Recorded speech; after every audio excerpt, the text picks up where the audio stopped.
మహాపరిశుద్ధుడైన తండ్రి, ఘనమైన ప్రభువా,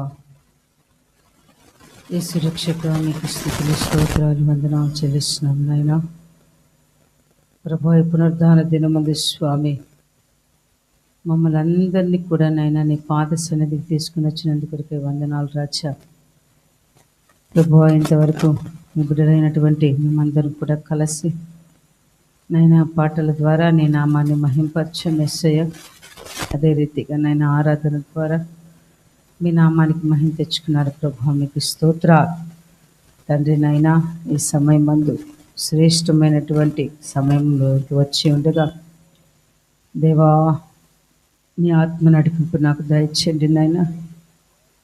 మీ జీవపు వాక్కులు తండ్రి నాయన నాకు అందించండి. నా హృదయం నుండి నీ మాటలు ఉంచండి ప్రభా. స్తోత్ర. మీ యొక్క సిలువ చోటున యేసయ్య నన్ను మరుగు చేయమని ప్రార్థిస్తున్నాను తండ్రి. వందనాలు. నీ వాక్యము మమ్మల్ని ఆత్మీయంగా ఎంతగానో బ్రతికింపచేస్తుంది ప్రభా, నీకు స్తోత్రాలు. ప్రతి విధమైన చీకటి ప్రభావాన్ని యేసు నామములో దూరపరుస్తున్నాను తండ్రి, మీకు స్తోత్రాలు తండ్రి. మందిరము లోపల ఆవరణమంతా కూడా కూడి వచ్చిన బిడల మీద, నా మీద, ఆస్తుల మీద మీ రక్త ప్రోక్షణ ప్రోక్షించమని నాయనా పరిశుద్ధాత్మ తండ్రి యేసు రక్షకు ఆదరించి అంతవరకు నాయన మీరు తోడై ఉండి వాక్య పరిచయం అంతట్లో కృప చూపి మీ శ్రేష్టమైన నామానికి మహిమ తెచ్చుకోమని మీకు వందనాలు చెల్లిస్తూ యేసుక్రీస్తు నామమును ప్రార్థించేందుకు వేడుకొనుచున్నాను తండ్రి. ఆమేన్. దేవునికి స్తోత్రాలు. మీ అందరికి కూడా నా హృదయపూర్వకమైనటువంటి వందనాలు తెలియజేస్తూ ఉన్నాను. మరి ఈ సమయమందు ప్రాముఖ్యంగా దేవుడు ఈ సంవత్సరం అంతా కూడా మనల్ని ఆయనంతగానో కాపాడి రక్షించి కృప చూపి మరి ఈ సంవత్సరం చివరి మాసంలోకి దేవుడు మనం తీసుకుని వచ్చాడు. చివరి దినాల్లో ఇంకా కొన్ని దినాలైతే కొత్త సంవత్సరంలోకి మనము అడుగు పెడతాం. కాబట్టి ఇంతవరకు దేవుడు మన సజీవ లెక్కలో ఉంచాడు. ఎన్నో అనారోగ్యాలు సంభవించినప్పటికీ ఆయన మనల్ని కాపాడుకుంటూ ఆరోగ్యం ఇచ్చి ఇంతవరకు నిలబెట్టినటువంటి ఆ దేవదేవునికి మొట్టమొదటిగా స్తోత్రాలు చెల్లిద్దాం. స్తోత్రం, స్తోత్రం, స్తోత్రం, స్తోత్రం, స్తోత్రం, స్తోత్రం. సరే, వాక్య ధ్యానంలోకి వెళ్దామండి. అందరికి కూడా దానియేలు గ్రంథం తీసి పెడదాం. గత దినాల్లో ఈ వాక్యాన్ని చెప్పడం జరిగింది. మరలా దేవుని సన్నిధిలో నేనండి బిడ్డలకి వాక్యాన్ని చెప్పాలన్నప్పుడు దేవుడు మరలా ఎందుకో ప్రేరేపించి ఈ వాక్యమును చెప్పాలన్నటువంటి ఆలోచన, ఒక నడిపింపు వచ్చింది. కనుక మరలా ఈ వాక్యాన్ని చెప్పడం జరుగుతూ ఉంది. సరే, దానియేలు గ్రంథంలో 9వ అధ్యాయం 21వ వచనం చదువుకుందాం. నేను ఇలాగున మాట్లాడుచు ప్రార్థన చేయుచుండగా మొదట నేను దర్శనమందు చూచిన అతి ప్రకాశమానుడైన గాబ్రియేలు అను ఆ మనుష్యుడు సాయంత్రపు బలి అర్పించు సమయమున నాకు కనపడి నన్ను ముట్టెను. ఆమేన్, హల్లెలూయా. అంటే ఈ దానియేలు గ్రంథం చెప్పాలని మరలా ఎందుకు నాకు ప్రేరేపణ కలిగిందంటే, ఈ దానియేలు గ్రంథంలో ప్రత్యేకించి 9వ అధ్యాయంలో మనం అనేకమైనటువంటి అంశాలు, అనేకమైన పాఠాలు నేర్చుకోవడానికి దేవుడు కృప చూపుతాడు అన్నటువంటి ఆలోచన నాకు కలిగింది. అదే రీతిగా ఆత్మదేవుడి సహాయాన్ని కోరుకున్నప్పుడు నా మనసులో కొన్ని ఉన్నాయి వాక్యాంశాలు. ప్రభువా, ఏది చెప్పాలి అన్నటువంటి దేవుని సహాయం అని అడిగినప్పుడు దేవుడు ఒక నడిపింపు దయచేశాడు. కనుక ఈ దానియేలు గ్రంథము చెప్పడం జరుగుతూ ఉన్నది. ఈ దానియేలు గ్రంథంలో 9వ అధ్యాయం 21వ వచనంలో అంటాడు, నేను ఇలాగున్న మాట్లాడచ్చు ప్రార్థన చేయుచుండగా అని అంటాడు. అంటే ఎవరితో మాట్లాడుతూ ఉన్నాడు ఈయన అంటే దేవునితో మాట్లాడుతూ ఉన్నాడు, ప్రార్థన చేస్తూ ఉన్నాడు. దీన్ని బట్టి మనకేమర్థమవుతుందంటే దానియేలు ప్రార్థనాపరుడు అన్న విషయం మనకు అర్థమవుతుంది.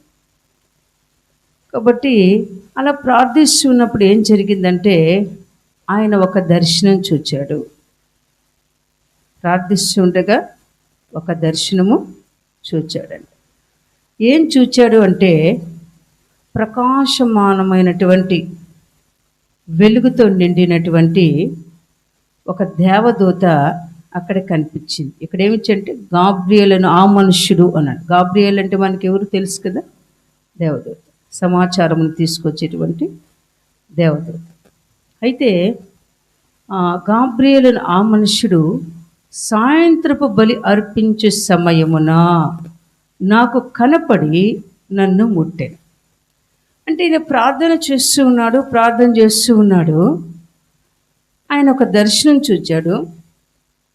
అక్కడ దేవదూత ప్రత్యక్షమైంది. ప్రత్యక్షమే ఏం చేసిందంటే ఆయనను ముట్టిందంట. జాగ్రత్త వినాలి. ఏం చేసింది? ఆయనను ముట్టింది. సరే, అసలు ఇంతకీ ఏం ప్రార్థన చేయాలనుకున్నాడు, దేని గురించి చేయాలనుకున్నాడు, దేని కొరకు దేవుని సన్నిధిలో గోజారుతూ ఉన్నాడు? మనకందరికీ తెలుసు దానియేలంట ఎన్నిసార్లు ప్రార్థన చేసేవాడు? ముమ్మారు ప్రార్థన చేసేటువంటి గొప్ప ప్రార్థనాపరుడు. అంత ప్రార్థనాపరుడు కాబట్టే ఆయనను సింహాల బోనులో వేసినప్పటికీ సింహాలు కూడా ఆయన ఏమీ చేయలేకపోయాయి. అంత ప్రార్థనాశక్తి కలిగినటువంటి వాడు.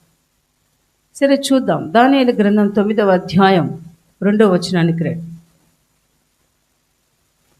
మొదటి వచనంలో ఏముంటుందంటే దానియేలు గ్రంథం 9వ అధ్యాయం మొదటి వచనంలో మాదీయుడగు అహష్వేరోషు యొక్క కుమారుడైన దర్యావేషు కల్దీల పైన రాజాయను అని ఉంటుందండి. 2వ వచనం, అతని ఏలుబడిలో మొదటి సంవత్సరమందు దానియేలును నేను యెహోవా తన ప్రవక్తకు యిర్మీయాకు సెలవిచ్చి తెలియచేసినట్టు యెరూషలేము పాడుగా ఉండవలసిన 70 సంవత్సరములు సంపూర్తి అవుచున్నవని గ్రంథము వలన గ్రహించి తిని. ఆమేన్, హల్లెలూయా. ఇతడు కేవలము ప్రార్థనాపరుడు మాత్రమే కాదండి. దేవుని సన్నిధిలో ఏదైనా ఒక విషయం గురించి ప్రార్థించేటప్పుడు కానీ, దేవుని స్తుతించేటప్పుడు కానీ ఆయనకున్నటువంటి గొప్ప అంటే కేవలము ప్రార్థన చేయడం మట్టుకే కాదు. ఇప్పుడు మనం ఆహారం తింటామండి. ఆహారం మట్టుకే తిని కామ్గా ఉంటామా? మంచినీళ్ళు కూడా తాగుతామా? తాగుతాం. మంచినీళ్ళు కూడా తాగాలి. ఇక్కడ కేవలమైన ప్రార్థన మట్టుకే చేసేవాడు కాదు, కానీ ఆయనకు ఒక గొప్ప ఏంటంటే దాన్ని ఏం చెప్పాలంటే ఒక మంచి అలవాటు ఉంది. ఏందా మంచి అలవాటు అంటే ధర్మశాస్త్ర గ్రంథమును చక్కగా చదివేవాడు. అందుకే చివరి ఏముంటుందంటే 2వ వచనంలో గ్రంథము వలన గ్రహించి తిని. ఏం గ్రహిస్తూ ఉన్నాడంటే యెరూషలేము పాడుగా ఉండవలసిన 70 సంవత్సరములు సంపూర్తి అవుచున్నవని గ్రంథము వలన నేను గ్రహించి తిని. కాబట్టి ప్రియమైన దేవుని బిడ్డ, దీన్ని బట్టి మనం ఏం అర్థం చేసుకోవాలంటే ఆయనకు ధర్మశాస్త్ర గ్రంథమును చదివేటువంటి అలవాటు ఉంది, లేదా ఒక దాహం ఉంది. ధర్మశాస్త్రమును ఎందుకు చదవాలి? ఇప్పుడు మన చేతిలో బైబిల్ ఉంది కదా, మనం కూడా ఏం చేయాలంటే బైబిల్ చదివేటువంటి వారముగా ఉండాలి. చదువు వచ్చిన వారి సంగతి చెప్తున్నారు. బైబిల్ చదివే వారముగా ఉండాలి. చాలామంది చేసేటువంటి పని ఏంటంటే, ఈ ఆదివారం బైబిల్ తీసుకుని వస్తే ఇంటికి పోగానే ఏ పెట్టి మీదో లేదా ఇంకెక్కడైనా చెక్క మీదో లేదో ఏదో ఒక మూల ఆ టీవీ కాడో ఏడ దగ్గర పెట్టేసి మరలా ఆదివారం వస్తే బైబిల్ని ఎతుక్కుంటారండి. అంటే దాన్ని బట్టి మనకేం అర్థమవుతుందంటే, వాళ్ళు బైబిల్ క్రమముగా చదివేటువంటి వారు కాదు. ఎందుకు చదవాలి బైబిలు అంటే, బైబిల్లో ఉన్నది ఏంటంటే దేవుని యొక్క వాక్యం, పరిశుద్ధమైన వాక్యం. ఈ వాక్యం ఏం చేస్తుందంటే నీతో మాట్లాడుతుంది. మనము దేవునితో ఎలాగైతే ప్రార్థనలో ఆయనతో మాట్లాడుతూ ఉంటామో, దేవుని వాక్యము మనతో మాట్లాడుతూ ఉంటుందండి. ఆమెన్, హల్లెలూయా. ఎందుకంటే ఆ వాక్యము జీవవాక్యం అంట. అందుకే వాక్యము మనల్ని బ్రతికిస్తుంది. కాబట్టి ప్రియమైన దేవుని బిడ్డ, బైబిల్లో ఉన్న వ్యక్తుల గురించి మనము తెలుసుకునేటప్పుడు, ధ్యానించేటప్పుడు మనం ఏం చేయాలంటే పరిశీలన చేసుకోవాలి. దానియేలు ప్రార్థిస్తున్నప్పుడు దర్శనం చూచాడు. దేవుని దూత ప్రత్యక్షమై ఆయన్ని ముట్టింది. ఈరోజు మనం ప్రార్థన చేస్తూ ఉంటే కనీసం కొంతైనా ఆత్మీయ అనుభవం పొందగలుగుతున్నామా? దేవుని సన్నిధిని అనుభవించగలుగుతున్నామా? అలవాటు ప్రార్థన కాదండి.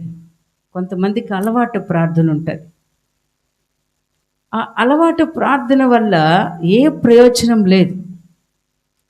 నీ ప్రార్థన ఎలా ఉండాలంటే అది దేవుని సన్నిధికి చేరేటువంటి ప్రార్థనగా ఉండాలి. ఆమెన్, హల్లెలూయా. సాంబ్రాణి పొగ అంట ఎంత సువాసనగా ఉంటుందో చూడండి. అలాగే మన ప్రార్థన ధూపం వలె దేవుని సన్నిధికి చేరాలంట.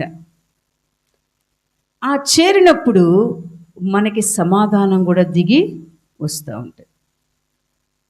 రెండోదిగా చూస్తే ఈయనకున్నటువంటి గొప్ప అలవాటు ఏంటి అంటే, తన యొక్క దినచర్యలో దేవుని గ్రంథమును చదివేటువంటి అలవాటు ఉంది. కాబట్టి దేవుని గ్రంథము ఒకవేళ మీరు అనొచ్చు, ఏమ్మా ఈరోజు కాకపోతే రేపు చదువుతాం, అంతే కదా. బైబిలు ఈరోజు కాకపోతే రేపు చదువుకుంటాం, లేదా ఉదయం కాకపోతే రాత్రి చదువుకున్నాం, లేదా వారానికి చదువుకుంటాం అని అంటామండి. అది ఎంత తప్పో ఆ వాక్యం చదువుతాం చూడండి. సామెతల గ్రంథము 28వ అధ్యాయం 9వ వచనం చూద్దాం. సామెతలు 28:9 వచనం. ధర్మశాస్త్రము వినబడకుండా చెవిని తొలగించుకునివాని ప్రార్థన హేయము. చూడండి, ధర్మశాస్త్రము వినబడకుండా అంటే ఎప్పుడు వినపడుతుంది? ఒకరు బోధిస్తే వినపడుతుంది, లేదా పెద్దగా చదివితే వినపడుతుంది. కాబట్టి ధర్మశాస్త్రమును అంటే మన పరిభాషలో మనం చదివేది ఇప్పుడు బైబిల్ అంటాం కదా. కొత్త నిబంధన కూడా వచ్చింది. ఆ దినాల్లో పాత నిబంధనలో ధర్మశాస్త్రం. అయితే మనము బైబిలు చదవకపోయినా ఒకవేళ చదివేటప్పుడు లేదా బోధించేటప్పుడు మనం వినకుండా ఉంటే, మన చెవిని ప్రక్కన తొలగించుకుంటే అంట, మనము ప్రార్థన చేసినా కూడా దేవునికి ఎలా ఉంటుందంటే ఇష్టంగా ఉండదు, హేయముగా ఉంటుందంట. హేయం అంటే అసహ్యంగా. ఎందుకనండి? దేవుని మాటలు వినడము చాలా శ్రేష్టము. ఏ మాటలు వినాలి? క్రీస్తును గూర్చినటువంటి మాటలు. ఆ మాటలంట మనలో విశ్వాసమును పెంచుతుందంట. కాబట్టి ప్రియమైన దేవుని బిడ్డ, ఈయన చేసేటువంటి పనేంటి? దానియేలు చేసే పనేంటి అంటే, ఆయన ప్రార్థన చేయడమే కాకుండా దేవుని యొక్క ధర్మశాస్త్రమును ఆయన చదివి వదిలేసేవాడు కాదు. చదవడం మట్టుకేనా? గ్రంథము వలన గ్రహించితిని అంటాడండి. అంటే చదువుతాడు, దానిని అర్థం చేసుకుంటాడు. మనకి గ్రహింపగలిగినటువంటి ఆత్మ కావాలి. వాక్యం వింటూ ఉన్నావు, వింటున్నటువంటి నీవు ఆ వాక్యాన్ని ఏం చేయాలంటే అర్థం చేసుకోవాలి. దాన్ని ఏమంటావంటే గ్రహింపు. ఆ గ్రహింపగలిగిన ఆత్మ కానీ లేకపోతే మనం ఏం చేస్తామంటే ఈ చెవితో వాక్యం విని చెప్పాలి, ఈ చెవితో వదిలేస్తాం, అంతే, ఇంకేం లేదు అక్కడ.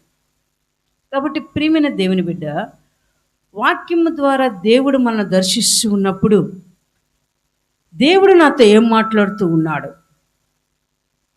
నేను ఎలా ఉండాలని ఆయన కోరుకుంటున్నాడు, ఆయన కోసం ఎలా బ్రతకాలని ప్రభువు ఆశిస్తున్నాడని మనం ఏం చేయాలంటే గ్రహించుకోవాలి.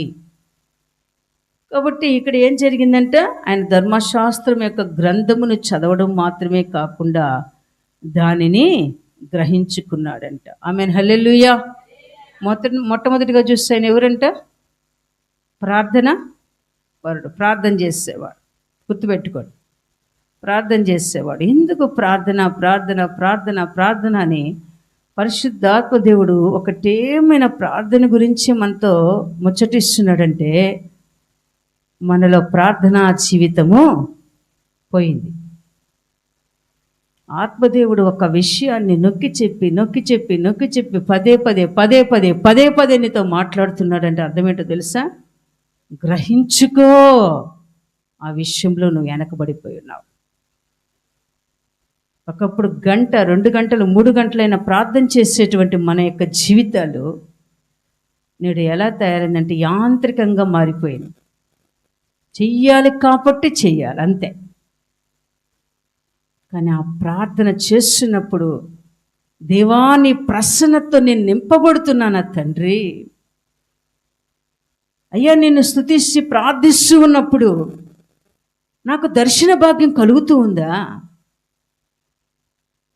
నీతో మాట్లాడుకుంటూ ఉన్నప్పుడు నాకు తెలియనటువంటి విషయాలు ఏదైనా మీరు బయలుపరిచేంతగా నేను ప్రార్థనలో ఉన్నానా లేదా? ప్రియమైన దేవుని బిడ్డ, ప్రార్థన అంటే కేవలము ఏదో అలవాటు ప్రకారము, అర్థమవుతుందా, నేను గంట చేశాను అని చెప్పుకోవడానికి మాత్రం కాదండి. నువ్వు గంట చేసినా 2 గంటలు చేసినా నీ ప్రార్థన ఎలా ఉండాలంటే దేవుని యొక్క సన్నిధిని అనుభవించేంతగా ఉండాలి. ఆమేన్, హల్లెలూయా. కనుక ప్రియమైన దేవుని బిడ్డ, రెండోది నువ్వు క్రమముగా ఏం చదవాలంట? దేవుని యొక్క వాక్యాన్ని చదవాలి. చదివిన నీవేం చేయాలంటే ఆ వాక్యమునంట గ్రహించుకోవాలి. ఆ వాక్యమును నువ్వు వినకపోయినా, అర్థమవుతుందా, ఆ వాక్యం వినడానికి ఇష్టపడకుండా నీ చెవిని కానీ ప్రక్కన పెడితే, తొలగించుకుంటే, ఒకవేళ నువ్వు ప్రార్థన చేసినా ఆ ప్రార్థన దేవుని దృష్టికి హేయము, అది అసహ్యమైనదంట. మూడవదిగా చూద్దామండి, దానియేలు గ్రంథం 9వ అధ్యాయం 3వ వచనం చదువుకుందాం. 9:3. అంతటా నేను గోనె పట్ట కట్టుకుని ధూళి తలపైన వేసుకుని ఉపవాసం ఉండి ప్రార్థన విజ్ఞాపనలు చేయుటకై ప్రభువగు దేవుని ఎదుట నా మనస్సును నిబ్బరముగా చేసుకుంటుని. ఆమేన్, హల్లెలూయా. ఏం చేస్తున్నట్టు దానియేలు? అంతటా నేను గోనె పట్ట కట్టుకుని, అప్పటికి ఈయన ఆ దేశానికి ప్రధానమైనటువంటి వ్యక్తిగా మారిపోయాడు. ఆయన నెత్తి మీద ఏముందంటే కిరీటం ఉంది. మంచి అర్హతకు కలిగినటువంటి వస్త్రాలు ధరించుకుని ఉన్నాడు. ఈయనకి ఏ అవసరం లేదండి. ఒక రకంగా చెప్పాలంటే ఉపవాసం ఉండి గోనె పట్ట కట్టుకొని ప్రార్థించాలటువంటి అవసరం లేదు. తన కోసమైతే సమృద్ధిగా ప్రార్థనా జీవితాన్ని కలిగి ఉన్నాడు. దేవునితో సహవాసం చేస్తూ ఉన్నాడు. దేవుని వాక్యాన్ని చదవడం మాత్రమే కాదు, కానీ దాన్ని గ్రహించుకుంటున్నాడు. అయితే ఎందుకు ఈయన గోనె పట్ట కట్టుకుని తలపైనంట ధూళి వేసుకుని ఉపవాసం ఉండి ప్రార్థనా విజ్ఞాపనలు చేస్తూ ఉన్నాడు. ఒక ప్రశ్న వేసుకోవాలి. మనం కూడా ఒక్కొక్కసారి అంటాం, నా మట్టుకైతమ్మా నేను మాత్రం ప్రార్థన చేసుకుంటా ఉంటానండి, 3 పూట్ల వాక్యం చదువుకుంటానండి, ఉపవాసం ఉంటానండి. అది కేవలము మన వ్యక్తిగత క్షేమము కొరకు, ఆత్మీయ క్షేమము కొరకు. కానీ దానిలో ఉన్న ప్రత్యేకత ఏంటంటే, తన కోసం కాదు అక్కడ ఆయన చేసుకునేది, తన ప్రజల యొక్క క్షేమము కొరకు, యెరూషలేము యొక్క క్షేమము కొరకు, దేవుని యొక్క పట్టణం యొక్క క్షేమము కొరకంట ఆయన ఏం చేస్తున్నాడంటే తన్ను తాను తగ్గించుకుంటున్నాడు. ఆమేన్, హల్లెలూయా. ఎలా తగ్గించుకున్నాడంట? ఆయన గోనె పట్ట కట్టుకొని, ఆ దినాల్లో హృదయం లేదన్న బాధ ఉంటే, వ్యాధి ఉంటే, దుఃఖం ఉంటే వాళ్ళు ఏం చేసేవాళ్ళంటే గోనె పట్ట కట్టుకుని బూడిద తీసుకుని చల్లుకుని దేవుని ఎదుట సాష్టాంగపడి దేవుని సన్నిధిలో కన్నీరు మున్నీరు కారుస్తూ ప్రాధేయపడేవాళ్ళంట దేవుడు. ఈయన కూడా ఆ పనే చేశాడు. అక్కడ ఏం చేశాడంట? ఉపవాసం ఉండి, నిన్న 2 రోజులు మన వాళ్ళంతా సంఘమంతా మరి ఏమున్నారంటే ఉపవాసం ఉన్నారు. మరి ఎంతమంది ఉన్నారు నాకైతే తెలీదు, నేను అడగను, అది వ్యక్తిగతం, వాళ్ళ వ్యక్తిగతం. కానీ ఉండడం చాలా మంచిది. ఈయన ఏం చేశాడంటే ఉపవాసం ఉండి దేవుని సన్నిధిలో ప్రార్థిస్తూ ఉన్నాడు, విజ్ఞాపన చేస్తూ ఉన్నాడు. అంత మాత్రమే కాదు, తన మనస్సునంట నిబ్బరం చేసుకున్నాడంట. ఆమేన్, హల్లెలూయా. ఎందుకు వచ్చింది ఆయనకి నిబ్బరం? నిబ్బరమైన బుద్ధి, నిబ్బరమైన మనస్సు, ధైర్యం. ఆడేమో ప్రజల యొక్క క్షేమము లేదు, యెరూషలేము పట్టణం యొక్క క్షేమము లేదు, కానీ ఈయనకు ఒక నిబ్బరమైన మనస్సు. ఎందుకు తెలుసా? నిశ్చయముగా నా దేవుడు నా ప్రార్థన విజ్ఞాపన ఆలకిస్తాడు. ఆమేన్, హల్లెలూయా. యెరూషలేము పట్టణముకు క్షేమము దేవుడు దయచేస్తాడు, ప్రజలకు క్షేమము దయచేస్తాడు అన్న మనస్సు, నిశ్చయత ఉందండి. అంటే తను చేసే ప్రార్థన మీద అతనికి సందేహము లేదు. ఏం లేదు? సందేహము లేదు. 2 మనస్తత్వాలు కలిగి ప్రార్థన చేయడంలే, జరిగితే జరుగుతుంది, జరగకపోతే పోతుంది. ఇది విశ్వాసంతో కూడిన, నిశ్చయతతో కూడిన ప్రార్థన కాదు. ఆయనకున్నటువంటి నిశ్చయిత ఏంటంటే, నిశ్చయంగా నా ప్రార్థన విజ్ఞాపన, నా మనవిని దేవుడు ఆలకిస్తాడని తను తాను తగ్గించుకుని ఏం చేస్తున్నాడంట? నిబ్బరమైన మనస్సు కలిగి ఆయన ప్రార్థన చేస్తూ ఉన్నాడు. విజ్ఞాపన మనవిని చేస్తూ ఉన్నాడు. తర్వాత ప్రార్థన కోసం విజ్ఞాపన చేస్తూ ఉన్నాడు. కనుక ప్రియమైన దేవుని బిడ్డ, ఇక్కడ ఈయన తగ్గించుకున్నాడా, హెచ్చించుకున్నాడా? తగ్గించుకున్నాడు. కానీ మానవుని యొక్క నైజం ఏంటో తెలుసా? సామాన్యంగా మనం చెప్పాలి, తగ్గించుకోమండి, తగ్గించుకున్నట్టుంటాం. నిజం, అది వాస్తవం, తగ్గించుకున్నట్టుంటామంట. కానీ నిజమైన తగ్గింపు రావాలని ఆత్మదేవుడు మనల్ని హెచ్చరిస్తూ ఉన్నాడు. చూడండి, బైబిల్ గ్రంథంలో మనకందరికి తెలుసు, 2 వ్యక్తులు ఉంటారు. ఎవరు వాళ్ళు? పరిసయ్యుడు, చెప్పాలి, సుంకరి. ఇద్దరంటే ఎక్కడికి వెళ్ళారు? దేవాలయంకి వెళ్ళారు, మందిరానికి వెళ్ళారు, 2 చర్చికి వచ్చారు. కానీ వాళ్ళిద్దరి యొక్క ప్రార్థనల్లో తేడా కనిపిస్తూ ఉంది, చేసే విధానంలో తేడా ఉంది. మరి పరిసయ్యుడు ఏం చేస్తున్నాడు?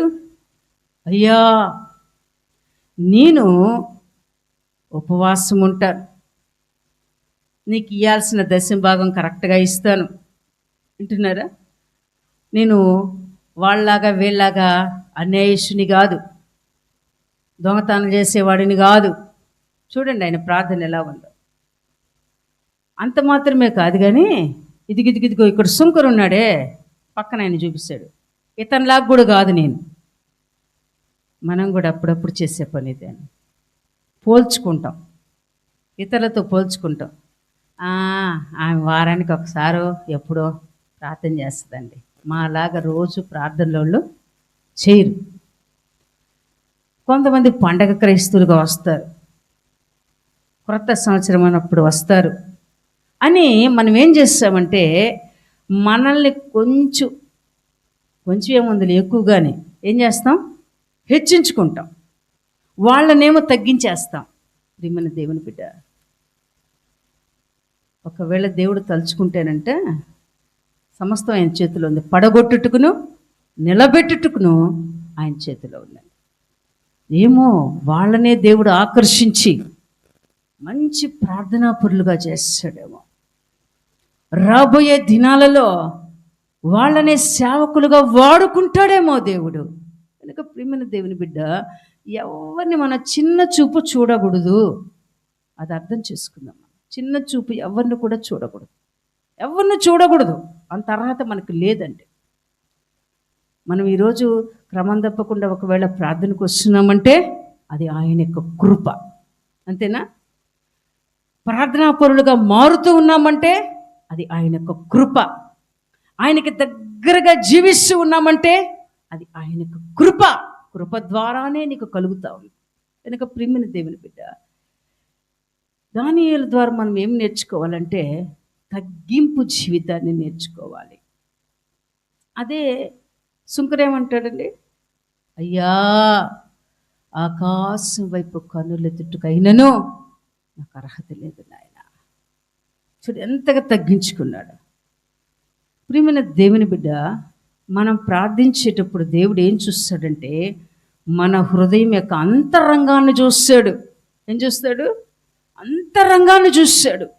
నా బిడ్డ ఏ మనసుతో ప్రార్థన చేసి తన్ను తాను ఎలా తగ్గించుకుంటూ ఉంది అని మనల్ని ఆయన ఏం చేస్తాడంటే పరీక్షించి పరిశోధించేటువంటి దేవుడు అంట. కనుక ప్రియమైన దేవుని బిడ్డ, బైబిల్లో కూడా ఒక మాట ఉంటుంది. ఏముంటుందంట?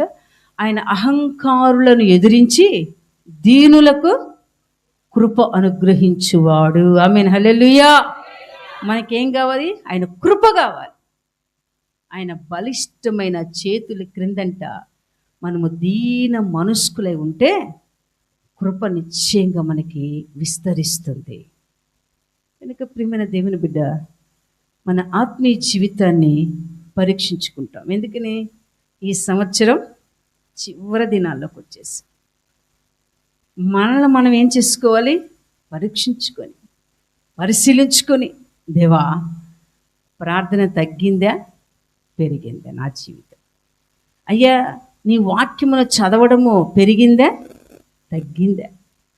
నన్ను నేను తగ్గించుకుంటున్నానా లేకపోతే హెచ్చించుకుంటున్నాను? ఇలాగ మనం ఏం చేయాలంటే స్వపరీక్ష చేసుకోవాలండి. కాబట్టి ప్రియమైన దేవుని బిడ్డ, మనము దేని యందు హెచ్చించుకునే వారముగా ఉండకూడదు. ఈ మాట నేను రక్షించబడిన దినాల్లో దేవుడు నాకు పండుకొని ఉంటే రెఫరెన్స్ ఆ స్వరము నా చెవికడ వినపడండి. ఆ దినాల్లో నాకు పెద్దగా తెలియదు కాబట్టి దేవుడే మరి నన్ను ప్రేమించి, అంతే, నేను గొప్పదాన్ని కానీ కాదు, ప్రార్థనాపరురాలు కాదు, కానీ నన్ను ప్రేమించి ప్రభు గలతీ పత్రికలో 9వ అధ్యాయం అనుకుంటా 14వ వచనం ఏమో చూడండి, నాకు గుర్తులేదు, అది మాత్రం మైండ్లో ఉంది. చూడండి, గలతీ పత్రిక 6వ అధ్యాయం కదా, 6వ అధ్యాయం 14వ వచనం. అక్కడ ఏముంటుందంటే, అయితే మన ప్రభువైన యేసుక్రీస్తు సిలువ యందు తప్ప మరి దేని యందును అతిశయించుట నాకు దూరమగును గాక, దాని వలన నాకు లోకమునకు నేనును సిలువ వేయబడి ఉన్నాము. ఆమేన్, హల్లెలూయా.